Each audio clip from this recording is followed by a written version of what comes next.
Welcome back, everybody. Episode number is 75 of the Big Easy Blitz podcast. I'm joined with my co-host here, Connor. Yep. I'm co-host Brock, which doesn't sound cool, but co-host Connor flows a little bit better. Yeah. This episode is obviously brought to you by Mercado. Uh, That would be seven. Oh my God, wait. Oh my God, wait. I'm blanking. 3750 3750 Williams Williams Boulevard, Boulevard. Kenner, Louisiana, 70065. Thanksgiving break is coming up, guys.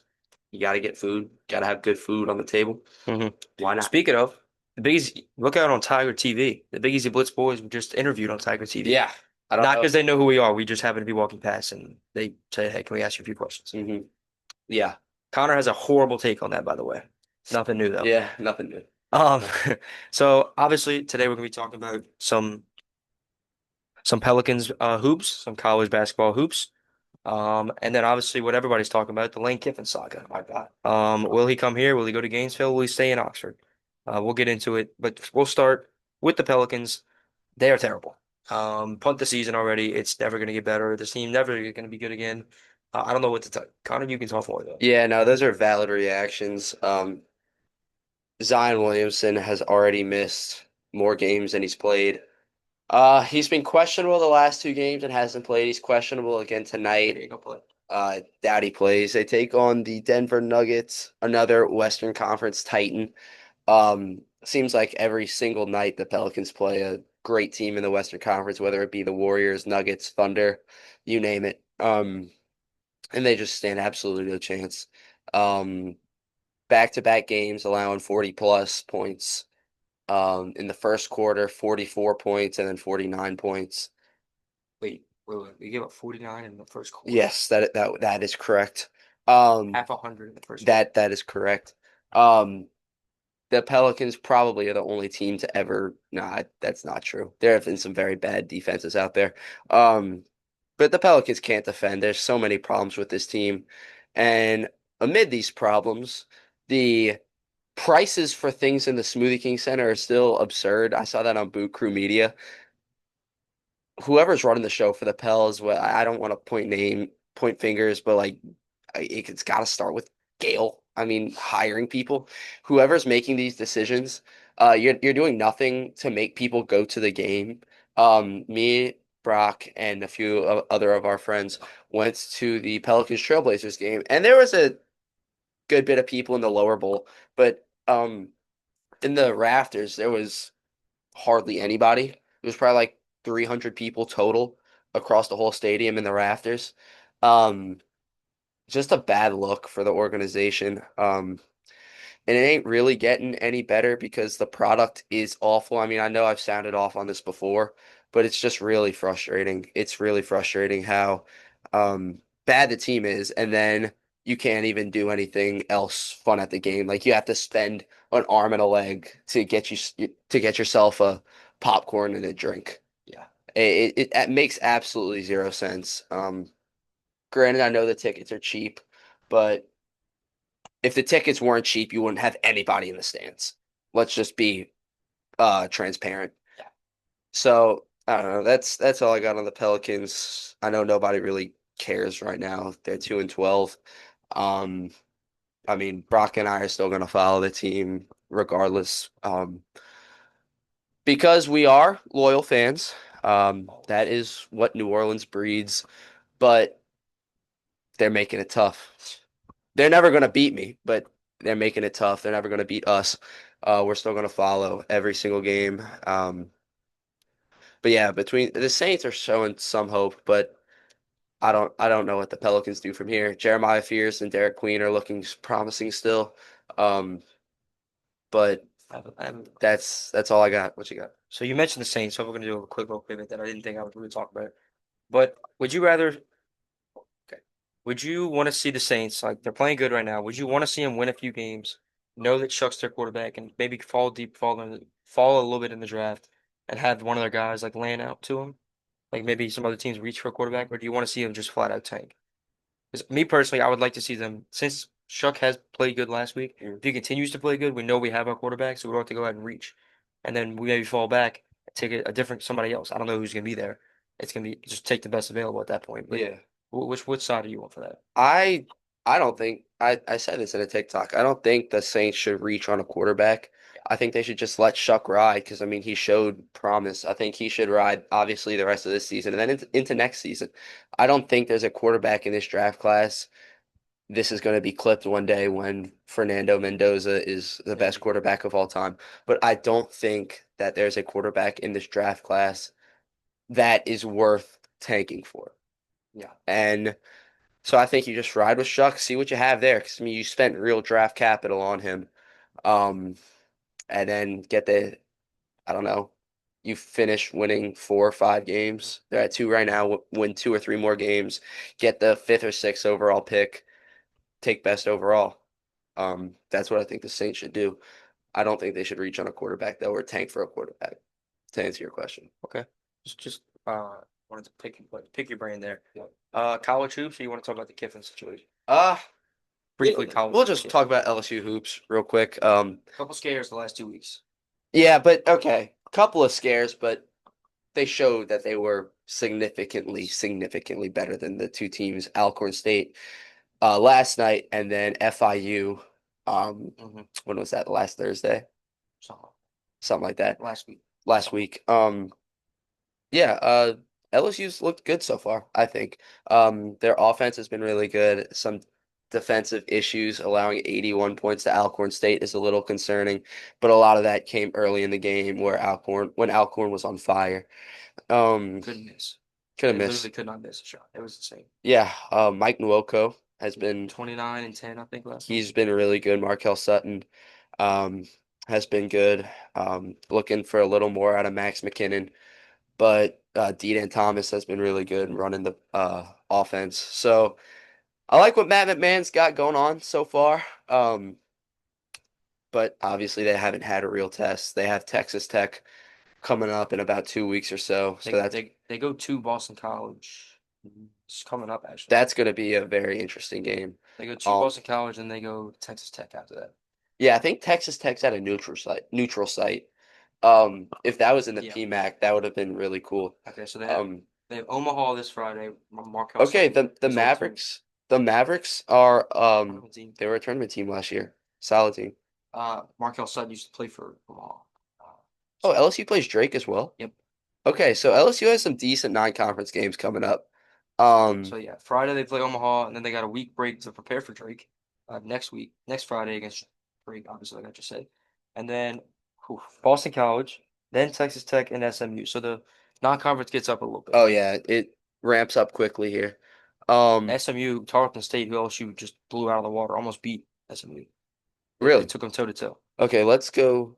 Let's preview SMU real quick. They're 5-0 on the season. Yeah, I think So, what I looked at, it was close, and then they kind of pulled away. Yeah, that score is not indicative of the game though. Tarleton State was in it the whole time. mhm. So It's only a 20-point game. yeah, Go back. Have they played anybody? A&M Corpus Christi, Murray State, who's all Butler. right. Butler's basketball program has been downhill. And then they beat Arkansas Pine Bluff. Yeah, that's going to be a good game. Uh, JT Toppin for Texas Tech might be a problem for LSU. JT Toppin is a National Player of the Year candidate along with Purdue's Braden Smith. Um, Texas Tech lost to Illinois, who Illinois has a big game tonight against the Crimson Tide. That's going to be a very fun game to watch. I will be tuning in. I don't have much going on tonight, so I will be tuning into that. But yeah, that's all I got on college hoops, specifically LSU. Um, everybody likes college hoops. I mean, March Madness, I would argue, is my favorite, is the best sporting event, American sporting event. Um, I would like to do a pod on that. That would I be would fun. say the baseball playoffs, college baseball playoffs. March, yeah, Like not March Madness, the College World Series and all that, the regionals. That is very fun. I had a lot of fun doing that over the summer. But yeah, no, that's all I got there. You want to transition to Lane yeah, Kiffin? shout out the real fans.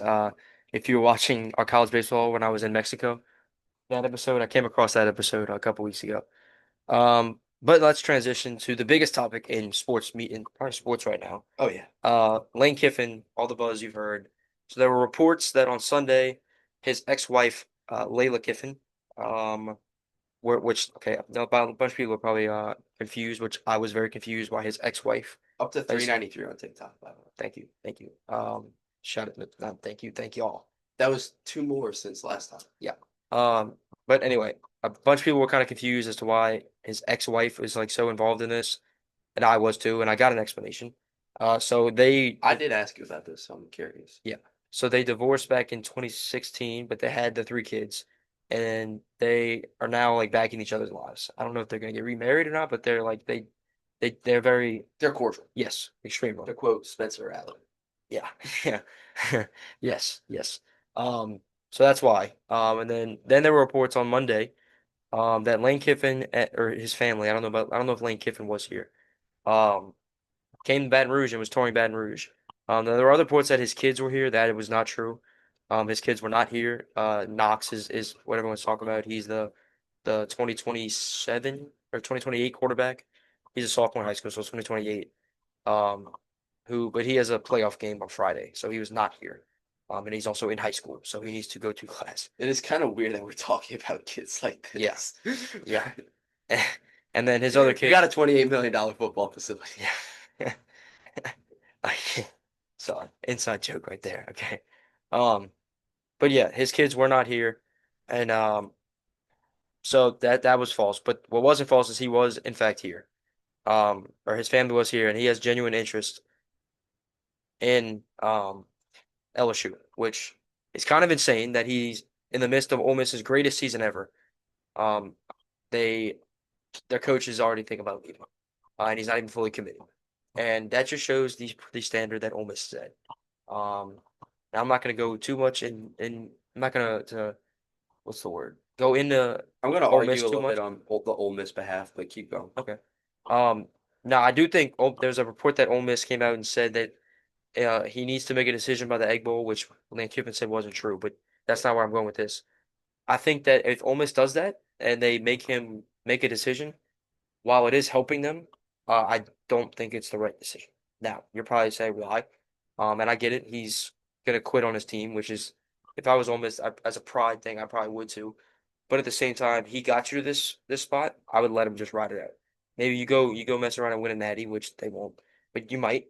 Um, but if you don't let him coach, then you're gonna get maybe bounce in the first round with whoever the interim coach is gonna be. Unless you play the group of five team, you'll win that one.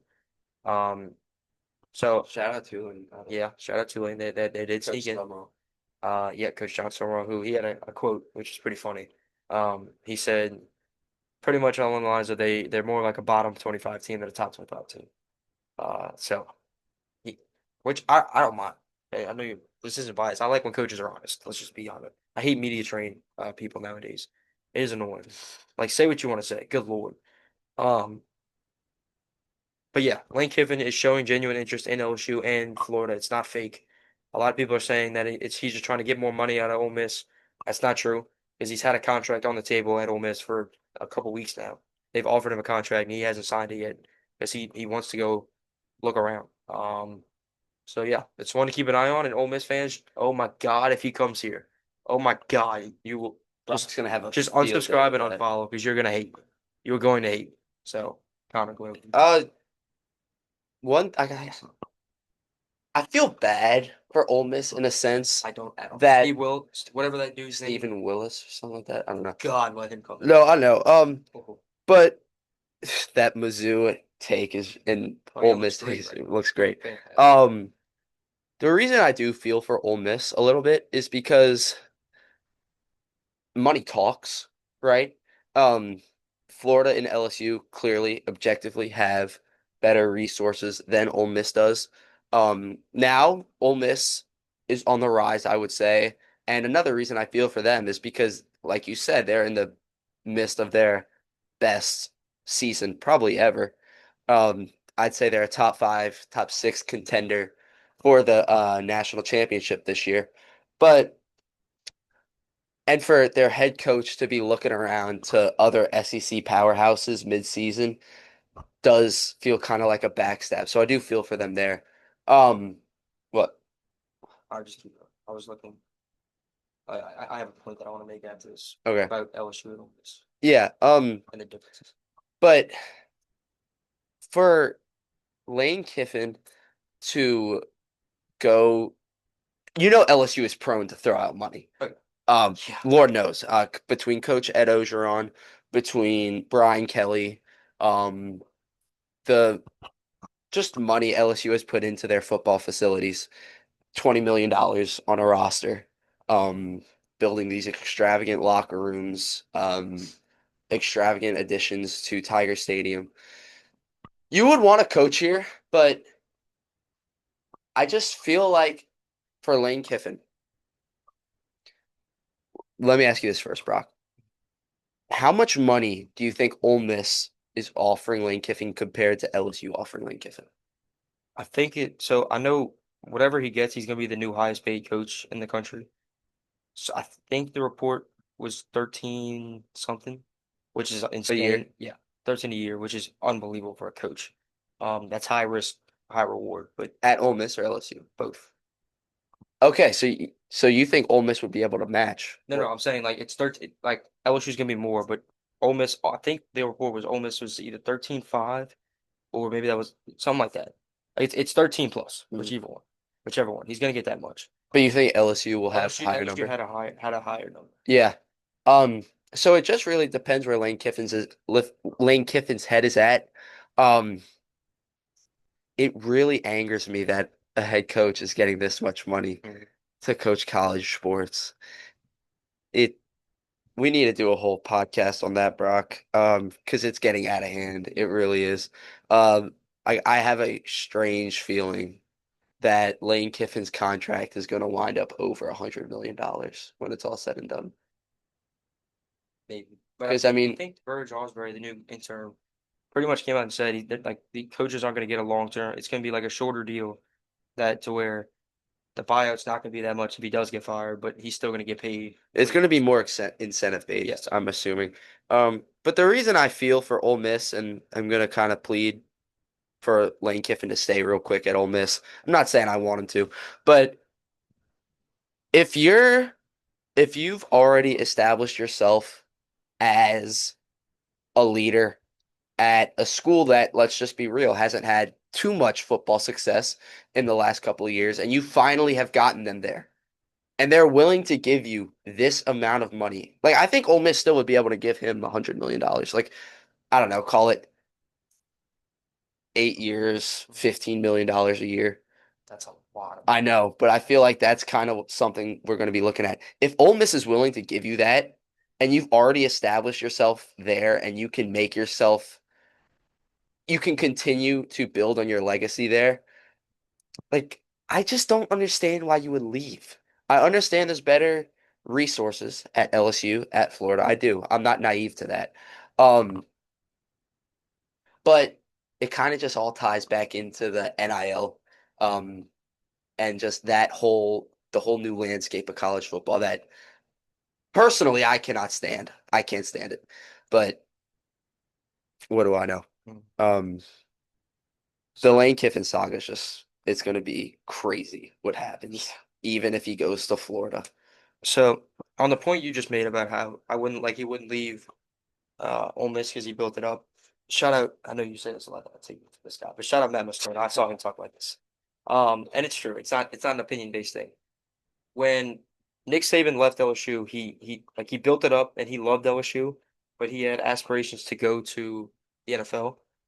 And that's why he ended up leaving. Now he came back to Bama, which Well, I feel like stunk. that's different. It is, but in a sense, it is the same. He loves Ole Miss. He built Ole Miss up, but he wants to win a national championship. And I don't think you can win a national championship at Ole Miss. And here's a good example why. So Well, if he doesn't think he can win a national championship at Ole Miss, then he's got a bigger problem.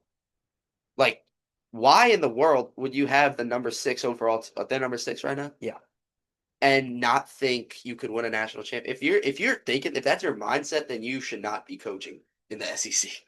Like, I'm sorry, but well, okay, well, how many Kentucky coaches think they can go in and win a national championship?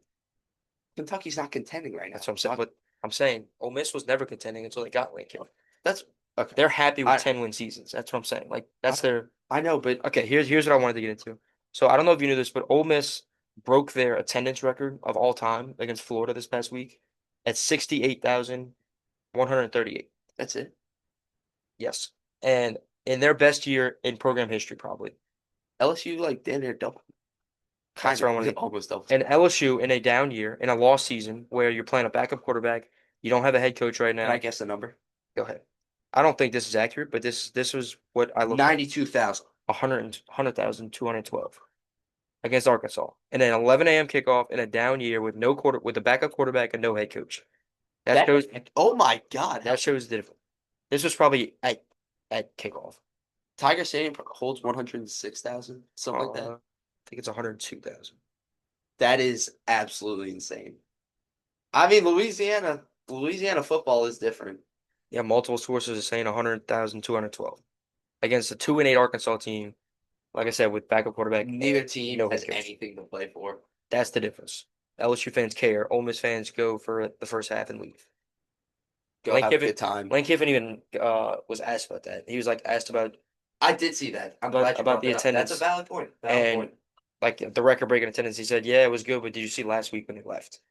And every time Lane, that's another thing I want to think. Every I'll time give Lane you that. Kiffin gets asked about this situation, he kind of dodges the question, which shows you.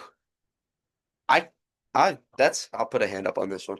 I completely forgot about that Lane Kiffin thing where he was like pissed off at the fans. I forgot I about that. promise you, Lane Kiffin. I Mhm. know you're not watching this, but you will never ever have that problem at LSU. Promise you. It will be almost sold out every game. If anything, you'd have the other problem, too many Yeah, people. yeah. Um, Now here's my prediction. Okay, about this whole Lane Kiffin thing. I don't think he coaches at Will Ole this be a Miss. TikTok? There will be a TikTok on this. You know what? I'll save that then. I'll save that. Okay. My prediction. I mean, no, you can say it here.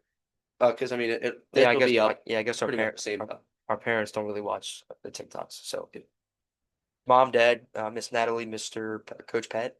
Um, my prediction is Lane Kiffin will not be at Ole Miss next year, but I don't know where he will be. So I'm not gonna give where he's gonna go because I don't know. I truly don't know if he likes Florida or LSU. I just don't think he's gonna coach at Ole Miss next year. Put it like this: if it's between LSU and Florida, I think he goes to LSU.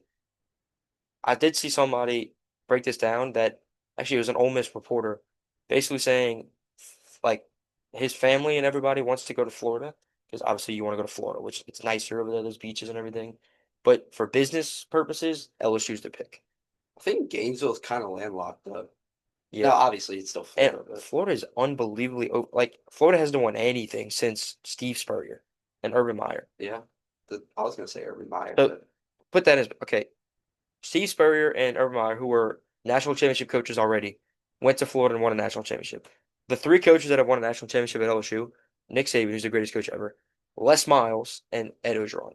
I'm pretty sure Lane Kiffin is a better coach than Les Miles and Ed Orgeron. That's probably pretty, yeah, okay. So if he wants to come in, he's got the resources. He's been proven. Three of the four coaches who would be before him have won a natty. We'll see. Something to look out for, and we will have it as soon as the news breaks. We will have something up. as soon as the Lane Kiffin news breaks, whenever that may be, I'm gonna be doing cartwheels and backflips, and I might call my Ole Miss friends and clown them. Because oh we my will God, be right here, no more than 5 minutes after the news even if breaks. it's a Sunday, I don't care. Even if it's a Sunday, If it's if it's Thanksgiving, midnight, if it's it's not gonna be on Thanksgiving. But if it were to break on Thanksgiving, we'll zoom from the dinner table. Oh, we drive somewhere and meet yeah, and film one. we'll figure it out. But thank you When do for you think the news would break? if Ole Miss is true about making them make a decision for the Egg No, Bowl. I thought that was false. I know, Pick each but other. a bunch of people, the president came out and said it, and then Kiffin said no. So I don't know. At this point, I don't know. Somebody's lying. But if that's true, it'll happen maybe by the end of this week. Um, if it's not true, I really don't know.